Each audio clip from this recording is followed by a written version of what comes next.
Walking is one of the most popular outdoor recreational activities in the United Kingdom, and within England and Wales there is a comprehensive network of rights-of-way that permits easy access to the countryside. Access is also easy in Scotland but not in Northern Ireland. Walking is used in the United Kingdom to describe a range of activity, from a walk in the park to trekking in the Alps. The word hiking is used in the UK, but less often than walking. The word rambling is also used, and the main organisation that supports walking is called the Ramblers. Walking in mountainous areas in the UK is called hill walking, or in Northern England, including the Lake District and Yorkshire Dales, for walking. For the dialect word fell, for high, uncultivated land.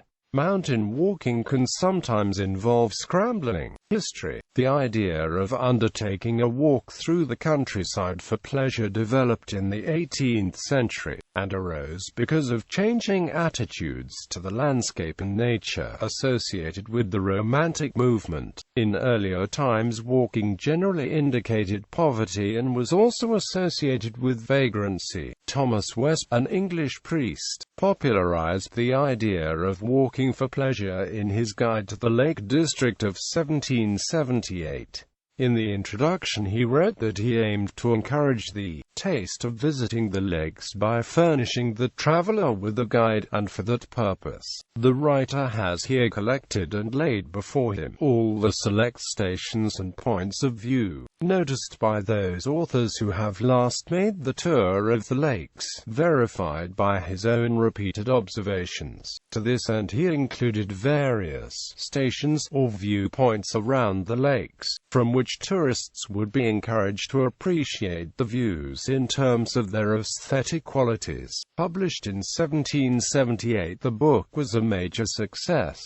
Another famous early exponent of walking for pleasure was the English poet William Wordsworth. In 1790 he embarked on an extended tour of France, Switzerland, and Germany, a journey subsequently recorded in his long autobiographical poem The Prelude. His famous poem Tintern Abbey was inspired by a visit to the Wye Valley made during a walking tour of Wales in 1798 with his sister Dorothy. Wordsworth's friend Coleridge was another keen walker, and in the autumn of 1799, he and Wordsworth undertook a 3-week tour of the Lake District. John Keats, who belonged to the next generation of Romantic poets, began, in June 1818, a walking tour of Scotland, Ireland, and the Lake District with his friend Charles Armitage Brown. More and more people undertook walking tours through the 19th century, of which the most famous is probably Robert Louis Stevenson's journey through the Cévennes in France with a donkey, recorded in his Travels with a Donkey.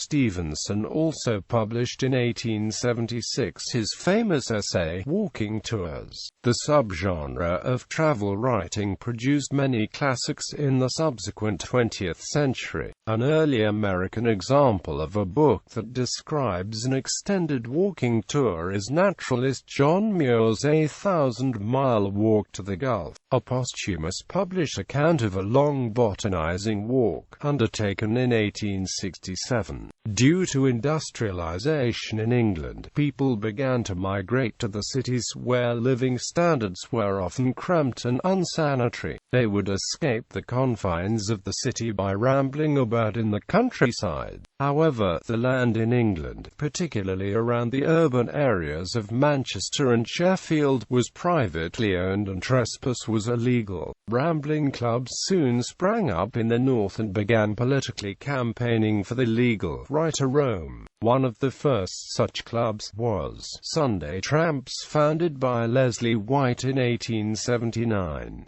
The first national grouping, the Federation of Rambling Clubs, was formed in London in 1905 and was heavily patronized by the peerage. Access to mountains bills that would have legislated the public's right to roam across some private land were periodically presented to Parliament from 1884 to 1932 without success. Finally, in 1932, the Ramblers write-in movement organised a mass trespass on Countryside in Derbyshire. Despite attempts on the part of the police to prevent the trespass from going ahead, it was successfully achieved due to massive publicity. However, the mountain access bill that was passed in 1939 was opposed by many walkers, including the organisation the Ramblers, who felt that it did not sufficiently protect the rights, and it was eventually repealed. The effort to improve access led after World War II to the National Parks and Access to the Countryside Act 1949, and in 1951 to the creation of the first national park in the UK, the Peak District National Park. The establishment of this and similar national parks helped to improve access for all outdoors enthusiasts. The Countryside and Rights of Way Act 2000 considerably extended the right to roam in England and Wales.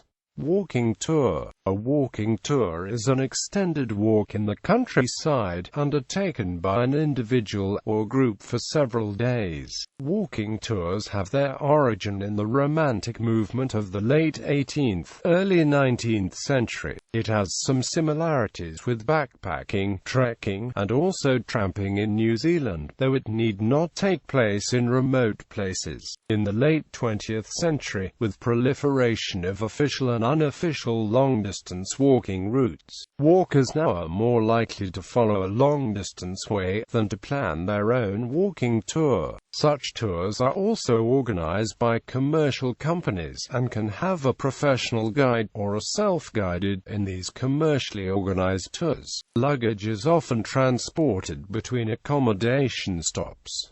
Access to the countryside. England and Wales. Rights of way. In England and Wales, the public has a legally protected right to pass and repass on footpaths, bridleways and other routes which have the status of a public right-of-way. Footpaths typically pass over private land, but if they are public rights-of-way, they are public highways with the same protection in law as other highways, such as trunk roads. Public rights-of-way originated in common law, but are now regulated by the Countryside and Rights of Way Act 2000. These rights have occasionally resulted in conflicts between walkers and landowners. The rights and obligations of farmers who cultivate crops in fields crossed by public footpaths are now specified in the law. Walkers can also use permissive paths, where the public does not have a legal right to walk, but where the landowner has granted permission for them to walk. Rights of way in London. Definitive maps of public rights of way have been compiled for all of England and Wales as a result of Countryside and Rights of Way Act 2000, except the 12 inner London boroughs which, along with the City of London, were not covered by the Act. To protect the existing rights of way in London, the Ramblers launched their Putting London on the Map in 2010 with the aim of getting the same legal protection for paths in the capital as already exists for footpaths elsewhere in England and Wales. Currently, legislation allows the inner London boroughs to choose to produce definitive maps if they wish, but none do so. Right to roam. Walkers long campaigned for the right to roam, that is, access to privately owned uncultivated land. In 1932, the mass trespass of Countryside had a far-reaching impact. The 1949 Countryside Act created the concept of designated open country, where access agreements were negotiated with landowners. The Countryside and Rights of Way Act 2000 gave walkers a conditional right to access most areas of uncultivated land. Scotland. Rights of way. In Scotland, the public have the right to use any defined route over which the public has been able to pass unhindered for at least 20 years. However, local authorities are not required to maintain and signpost public rights of way as they are in England and Wales.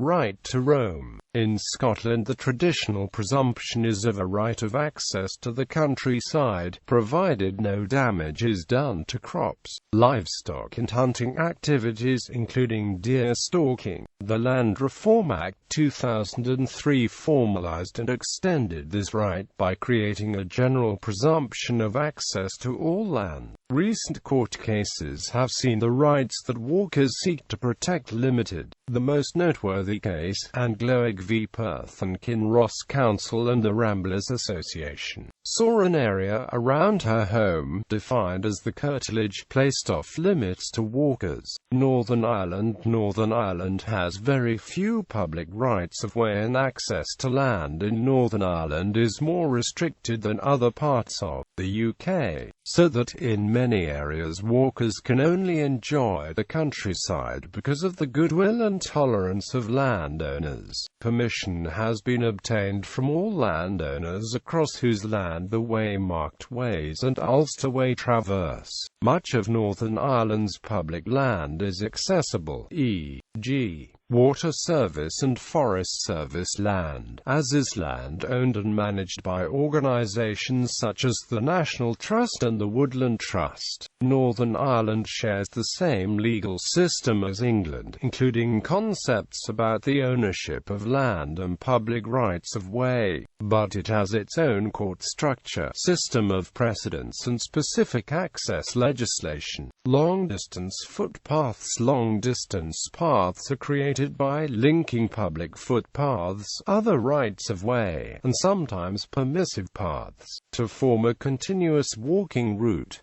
They are usually waymarked, and guidebooks are available for most long-distance paths. Paths are generally well signposted, although a map is also needed, and a compass may sometimes be needed on high moorland. There are usually places to camp on an extended trip, but accommodation of various kinds is available on many routes. However, occasionally paths are distant from settlements, so that camping is necessary. Water is not available on high downland paths, like the Ridgeway, though taps have been provided at some spots. 15 paths in England and Wales have the status of national trails, which attract government financial support. 4 paths in Scotland have the similar status of long-distance routes. The first long-distance path was the Pennine Way, which was proposed by Tom Stevenson in 1935, and finally opened in 1965. Other paths include South Downs Way and Offers Dyke Path. Major guides to these long-distance footpaths in Britain are provided by HMSO for the Countryside Commission, one of the first being that for the Pennine Way by Tom Stevenson in the 1960s. Hill walking. Walks are hikes undertaken in upland country, moorland, and mountains, especially when they include climbing a summit, are sometimes described as hill walking or hill walking in the United Kingdom, though hill walking can entail scrambling in order to reach a mountain summit. It is not mountaineering. Hill walking is a word used specifically to refer to hill or mountain walking in northern England, including the Lake District, Lancashire, especially the Forest of Bowland, and the Yorkshire Dales, where fell is a dialect word for high, uncultivated land. Popular locations for hill walking include the Lake District, the Peak District, the Yorkshire Dales,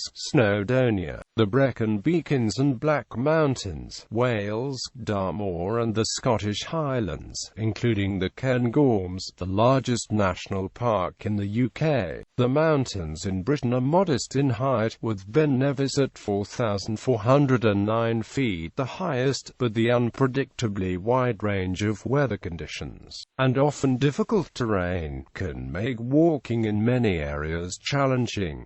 Peak bagging provides a focus for the activities of many hill walkers. The first of the many hill lists compiled for this purpose was the Munros Mountains in Scotland, over 3,000 feet, which remains one of the most popular. The United Kingdom offers a wide variety of ascents, from gentle rolling lowland hills to some very exposed routes in the moorlands and mountains. The term climbing is used for the activity of tackling tackling the more technically difficult ways of getting up hills involving rock climbing, while hill walking refers to relatively easier routes. However, many hill walkers become proficient in scrambling, an activity involving use of the hands for extra support on the crags. It is an ambiguous term that lies somewhere between walking and rock climbing. Many easy climbs are sometimes referred to as difficult scrambles. A distinction can be made by defining any ascent as a climb when hands are used to hold body weight, rather than just for balance. While much of the enjoyment of scrambling depends on the freedom from technical apparatus, unroped scrambling in exposed situations is potentially one of the most dangerous of mountaineering activities, and most guidebooks advise carrying a rope, especially on harder scrambles, which may be used for security on exposed sections, to assist less confident members of the party, or to facilitate retreat in case of difficulty. Scramblers need to know the limits and to turn back before getting into difficulties. Many easy scrambles in good weather become serious climbs if the weather deteriorates. Black ice or verglass is a particular problem in cold weather, and mist or fog can disorientate scramblers very quickly. Many of the world's mountain tops may be reached by walking or scrambling up the least steep side. In Great Britain, ridge routes are especially popular, including Cribgoch on Snowdon, the North Ridge of Travan, Striding Edge on Helvellyn, and Sharp Edge on Blencathra in the Lake District, as well as numerous routes in Scotland such as the Aonic Egach Ridge in Glencoe. Many such routes include a bad step where the scrambling suddenly becomes much more serious. In Britain, the term mountaineering tends to be reserved for technical climbing on mountains, or for serious domestic hill walking, especially in winter, with additional equipment such as ice axe and crampons, or for routes requiring rock climbing skills on a rope, such as the traverse of the Coolin Ridge on the Scottish island of Skye. The British Mountaineering Council provides more information on this topic. Navigation and map reading are essential hill walking skills on high ground and mountains. Due to the variability of British and Irish weather and the risk of rain, low cloud, fog or the onset of darkness, in some areas it is common for there to be no way-marked path to follow. In most areas, walking boots are essential along with weatherproof clothing, spare warm clothes, and in mountainous areas a bivy bag or bothy bag in case an accident forces a prolonged, and possibly overnight halt. Other important items carried by hill walkers are food and water, an emergency whistle, torch, flashlight, and first aid kit, and, where reception permits, a fully charged mobile phone is recommended. Hill walkers are also advised to let someone know the route and estimated time of return or arrival. Guidebooks. W. A. Poucher wrote several hill walking guidebooks in the 1960s, which describe, in detail, the various routes up specific mountains, along with the precautions needed and other practical information useful to walkers. The guides cover Wales, Peak District, Scotland, Isle of Skye and the Lake District. Even more detailed guides were written by Alfred Wainwright, but these are mainly restricted to the Lake District and environs. His main series of 7 books was first published between 1955 and 1966. Both authors describe the major paths, the starting points and the peaks where they end, with important landmarks along each route. Neither are entirely comprehensive. More recently, Mark Richards has written numerous walking guides, especially for the Lake District, for the publisher Cicerone, who are now the leading publisher of walking guides in the UK. The Scottish Mountaineering Club are, through the experience and knowledge of the members, the largest publishers of guidebooks to climbing and walking in Scotland.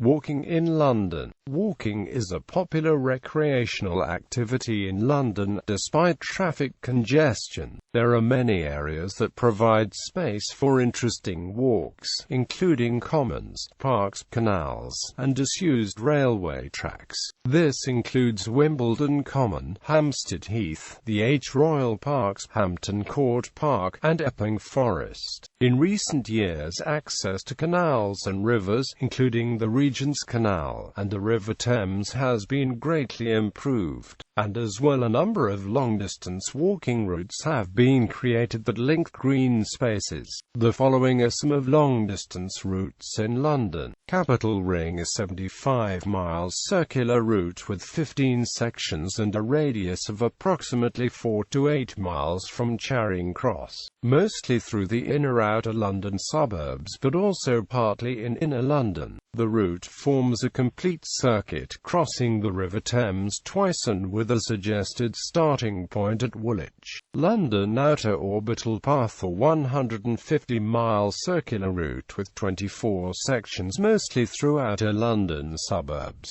The M25. For walkers, the path is broken because the Thames cannot be crossed between Purfleet and Era. Jubilee Walkway, a route through central London, originally called the Silver Jubilee Walkway, laid down in 1977 as part of the celebrations of the Silver Jubilee of Elizabeth II. The route takes in many of London's major attractions. Lee Valley Walk, which starts outside Greater London but has around 12.5 miles within its boundary. The route follows the River Lee and the Lee Navigation. The River Thames Path, a national trail, opened in 1996, following the length of the River Thames, starting outside London at its source near Kemble in Gloucestershire and ending at the Thames Barrier at Charlton. It is about 184 miles long. More than 20 miles are within London. Challenge walks. Challenge walks are strenuous walks by a defined route to be completed in a specified time. Many are organized as annual events, with hundreds of participants. In May and June, with longer daylight hours, challenge walks may be 40 or more miles. A few are overnight events, covering distances up to 100 miles. Well-known challenge walks include the Lykeweg Walk and the Three Peaks Challenge in Yorkshire, and the Three Towers Hike in Berkshire. See also Long-Distance Walkers Association. There are also some challenge walks aimed at children, young adults and youth groups such as the Chase Walk. Walking for health. In the UK, the health benefits of walking are widely recognised. In 1995, Dr. William Bird, a general practitioner, started the concept of health walks for his patients. Regular, brisk walks are undertaken to improve an individual's health. This led to the formation of the Walking for Health initiative by Natural England and the British Heart Foundation. WFH trains volunteers to lead free health walks from community venues such as libraries and GP surgeries. The scheme has trained more than 35,000 volunteers and there are more than 500 Walking for Health schemes across the UK, with thousands of people walking every week. In 2008, the Ramblers launched its flagship Get Walking Keep Walking project, funded by the Big Lottery and Ramblers Holidays Charitable Trust. Unlike regular health walks, the Get Walking Keep Walking model uses targeted outreach programs based around a 12-week walking plan to encourage regular independent walking. In the same year, a new organisation, Walk England, was formed, with aid from the National Lottery and the Department for Transport, to provide support to health, transport and environmental professionals who are working to encourage walking. Organisations. The government agency responsible for promoting access to the countryside in England is Natural England. In Wales, the comparable body is the Countryside Council for Wales, and in Scotland, Scottish Natural Heritage. The Ramblers promotes the interests of walkers in Great Britain and provides information for its members and others. Local Ramblers volunteers organise hundreds of group-led walks every week, all across Britain. These are primarily for members. Non-members are welcomed as guests for 2 or 3 walks. The Get Walking Keep Walking project provides free-led walks for residents in certain areas, information and resources to those new to walking. Some university student unions feature walking, hiking groups, including those featured within the universities of Southampton, Sheffield, Oxford, Cambridge and UCL. This is by no means exhaustive. Among the organisations that promote the interest of walkers are the Ramblers Association, the British Mountaineering Council, the Mountaineering Council of Scotland, the Online Full Walking Club, and the Long Distance Walkers Association, which assists users of long-distance trails and challenge walkers. Organisations which provide overnight accommodation for walkers include the Youth Hostels Association in England and Wales, the Scottish Youth Hostels Association, and the Mountain Bothies Association.